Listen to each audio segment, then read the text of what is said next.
Hello and welcome to the Midday Brief with me, Kemini Inyamani Amano.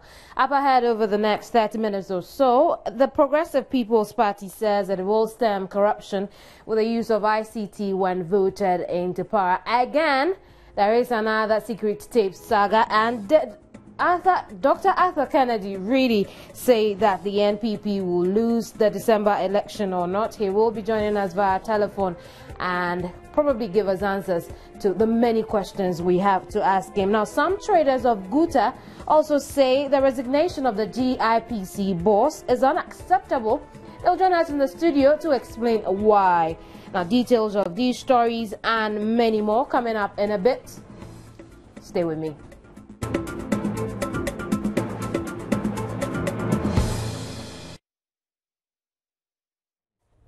In our first story, the PPP says it is poised to use ICT among other interventions to fight corruption when given the nod on December 7. The Progressive People's Party running mate Ever Loco says ICT will help monitor all transactions in governance to retain the over 3 billion cedis it loses to corruption.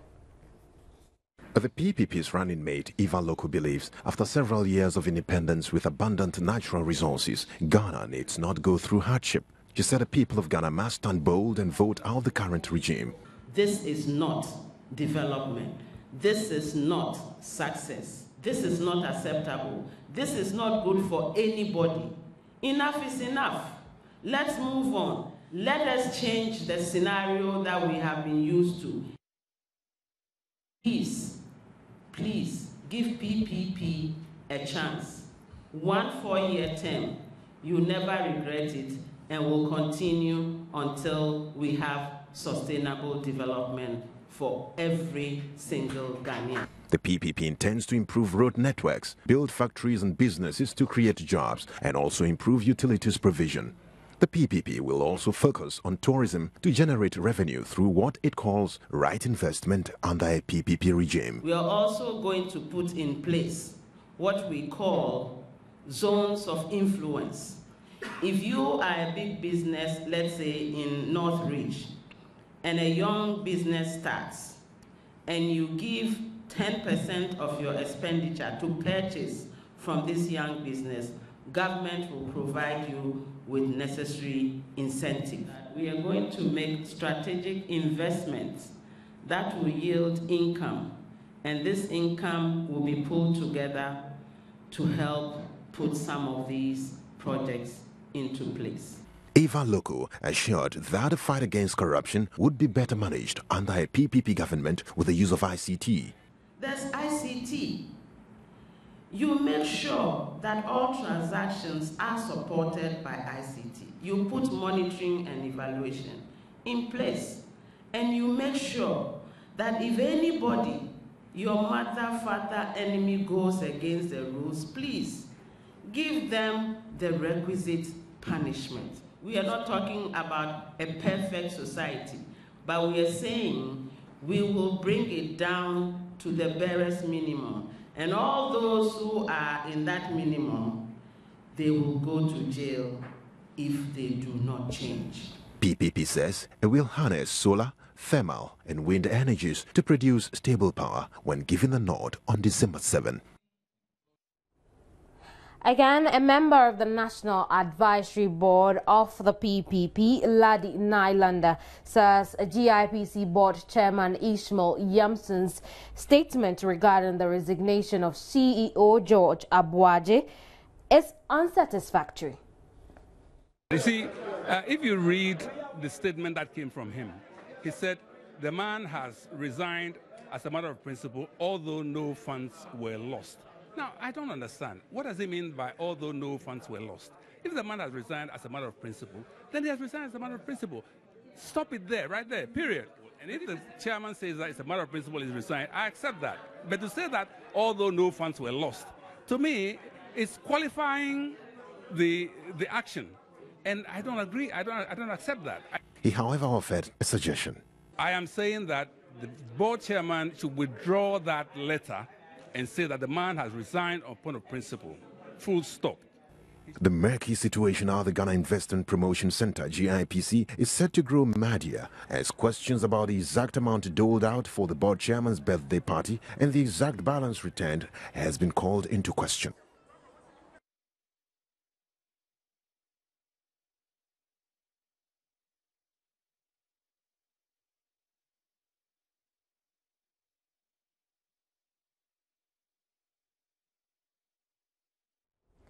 Now, some members of the Ghana Union of Traders Association say they will not accept the resignation of the GIPC boss George Abuaje until he has successfully removed all Chinese traders from the market. They claim George Abuaje registered some 34 Chinese stores for $5,000 each at a time when the Chinese were supposed to be stopped from doing retail business in Ghana. We are joined in the studio by the National Treasurer of GUTA, Gifty Boateng, who perhaps has some more concerns. Thanks for joining us on the Midday Brief. Now, in what capacity are you not accepting the resignation? The letter says he has already resigned.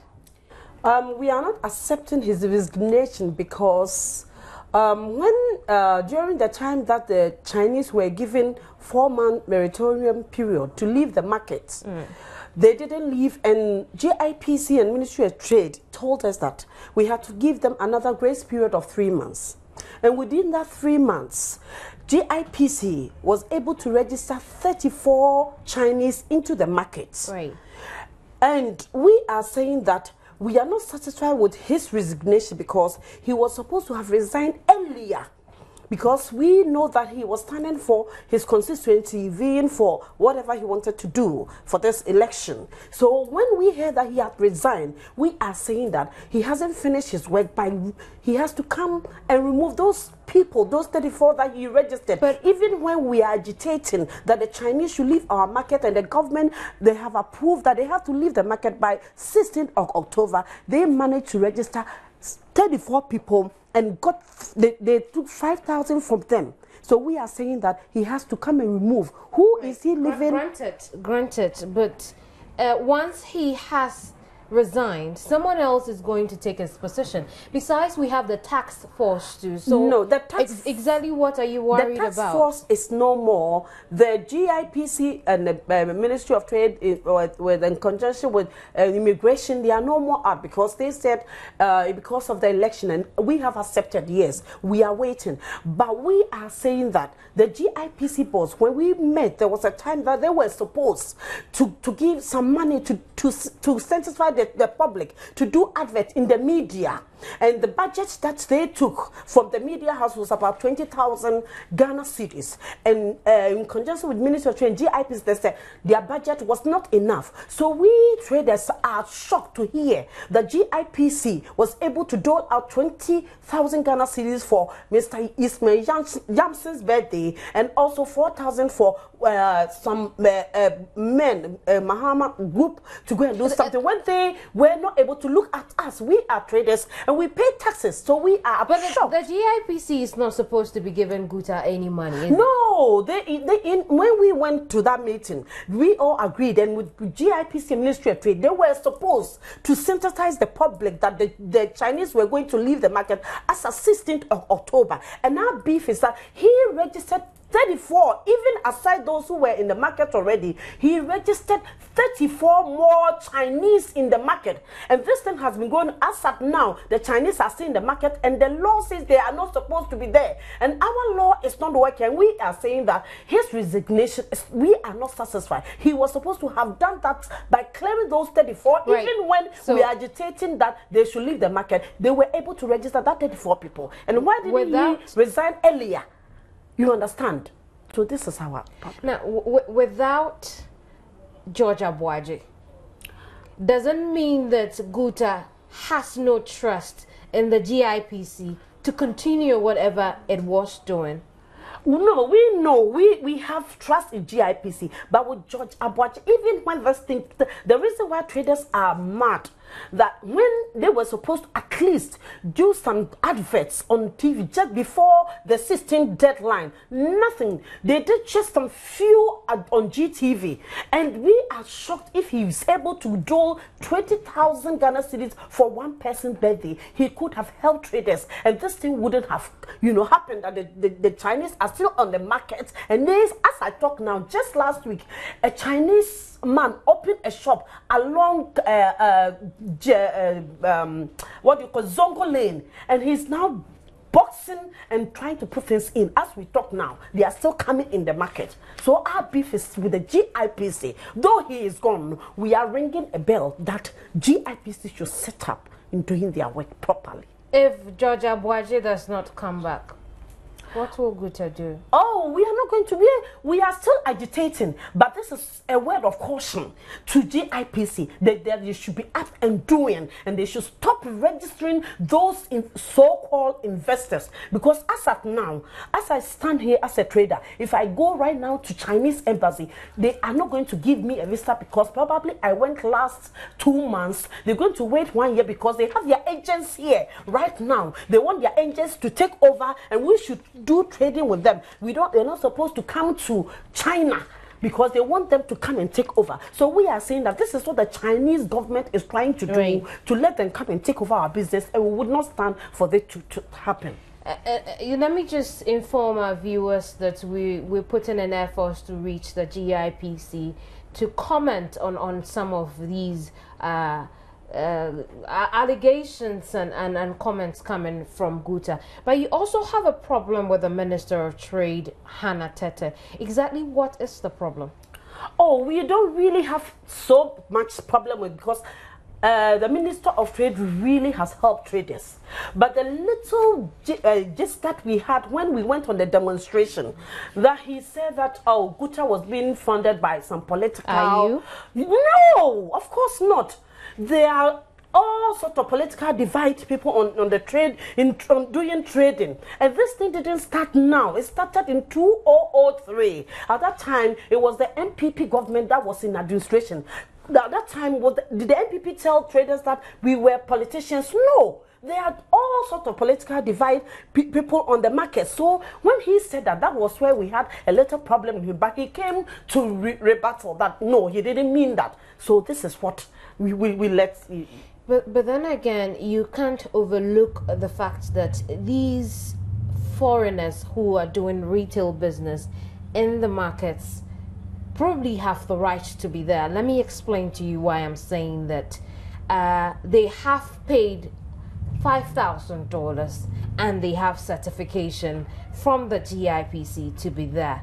And so it becomes difficult to walk up to a foreign retailer and then say, look, you're not supposed to be here, when GIPC has given the foreign retailer certification to be there. No, they have. But we have so many documents that most of them don't even have the right certification as we talk now. And they are still in the market. So what we are saying, we have some who, in quotes, think that they have satisfied, but they don't have it.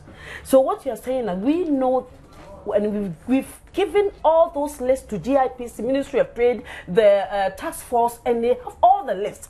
Majority, 99% of them are there as illegal traders on the market. And even that, what you are saying, the GIPC code 478 Act 18 says explicitly they are not, and I emphasize on the word not, supposed to be there. So not even Makola alone, the whole Ghana, all the market areas, they are not supposed to be there. So why are they there? Where we are talking about the law is not working. The law should be seen to be working. Right, the law isn't working, like you say. Do you believe that this really can be put to a stop? Oh, yes, it has to. Because how can we flaunt on our own laws? I can't go to Nigeria or go to China to do things that I'm not supposed to do. Even if I travel to Ghana and my visa expires within a day, I wouldn't be allowed, even at the airport, when an immigration officer looks in my passport and see my visa has expired a day, they would detain me, and then I have to pay a certain fine. So our laws should be seen to work. This is all we are saying. Our laws should work indeed. Thanks for joining us on the Midday Brief. Gifty Boateng is National Treasurer of Guta. Now, moving on with the news. Today happens to be the birthday of our President John Mahama, and we wish him a happy birthday. But with just 8 days to the election, presidential candidates of the various political parties have intensified their campaign to canvass for votes, and the NDC presidential candidate, President John Mahama, has intensified his campaign on job creation. Happy birthday to you, President.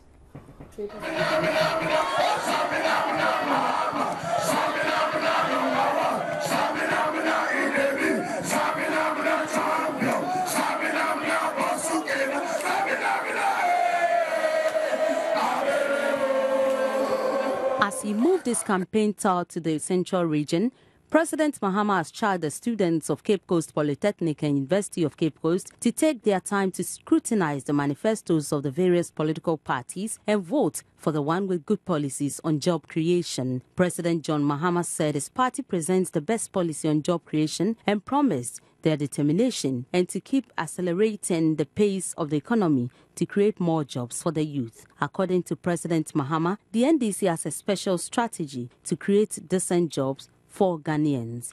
President Mahama was also at St. Praso in the Central region, where he inspected a new bridge being built on the Pra River. Meanwhile, President Mahama earlier on in the week was in the Ashanti region to woo more votes from the NPP stronghold. He commissioned a 600-bed capacity dormitory for the Opoku-Ware Senior High School. Now, joining us by telephone is our presidential correspondent, Seth Kwame Boateng, who is on the president's campaign trail. And hello, Seth. Hello, good afternoon. All right, today happens to be the president's birthday. Has anything changed on the campaign trail? Nothing has changed, just that he addressed the media a while ago, and I'm sure in the next few minutes to be on Multi TV for our viewers to see for themselves. He says he dedicates his birthday to Ghanaians and prays that we have a peaceful election. But right now we have come to Kotokwaba Market, where he's coming to capture for work on the market to start.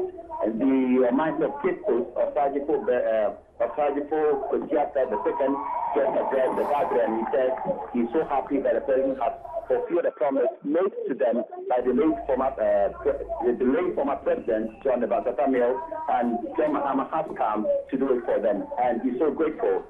From here, we shall move to Elmina, where we will address fishermen. Then we go to a graduate for a rally. We also visit a few months for another rally. Then we go to the hometown of the late president Trump for another rally. Right. Thank you very much, Seth, for joining us on the Midday Brief. And this is still the Midday Brief. I'll be right back.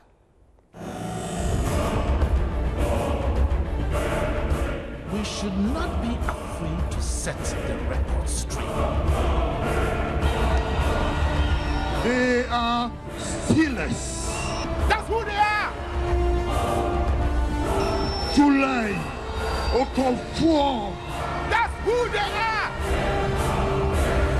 You are a stealer. That is what we call all lies in lies.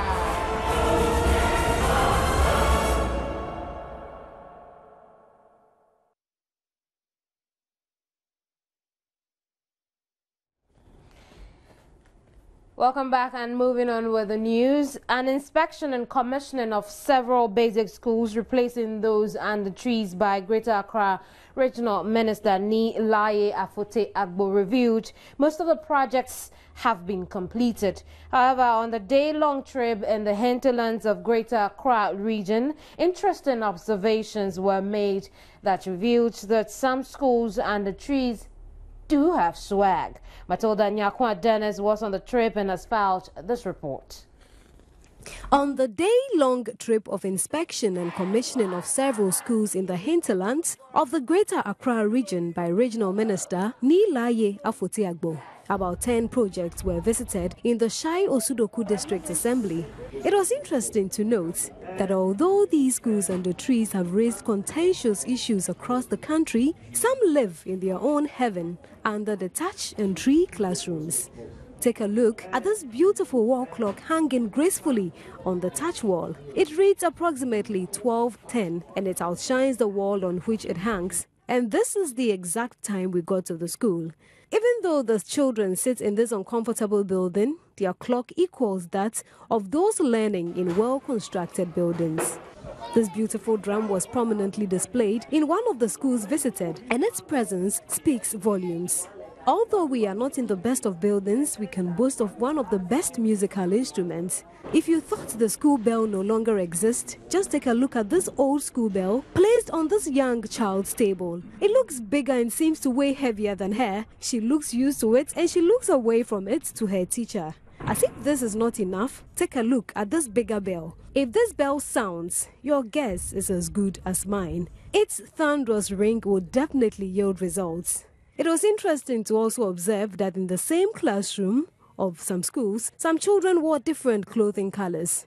At first, I thought the boys wore blue while the girls wore a different color, but a close observation was that their school uniforms were just different as they sat in the same classrooms. As the construction of some of the buildings are near completion, it was not left unused. This building is temporarily being used to dry red pepper until it is made habitable for the children. And why not? When the Greater Accra Regional Minister entered this classroom, I was impressed by the way they responded to his greeting. How are you?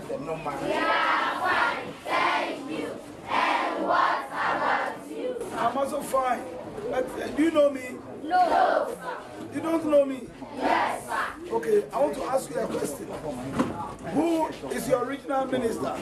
Who is the regional minister for Greater Accra? Do you know his name? No, sir. My name is Honorable Joseph Nilaye Afote Agbo. Honorable Joseph Nilaye Afote Agbo. Clap for yourselves. And if you think they do not know some political slogans, hear what these children had to say at the Dodowa Presby 2 Basic School.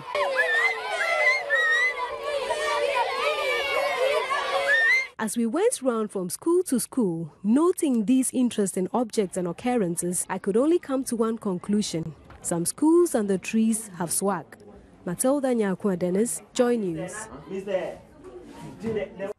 Now, edible and medicinal plants provide healthy alternatives to highly processed foods and pharmaceuticals, bringing greater health into our lives. Dandelion and moringa, seen as pesky weeds, are some of the edible and medicinal herbs that contain valuable nutrients and are used in curing many diseases.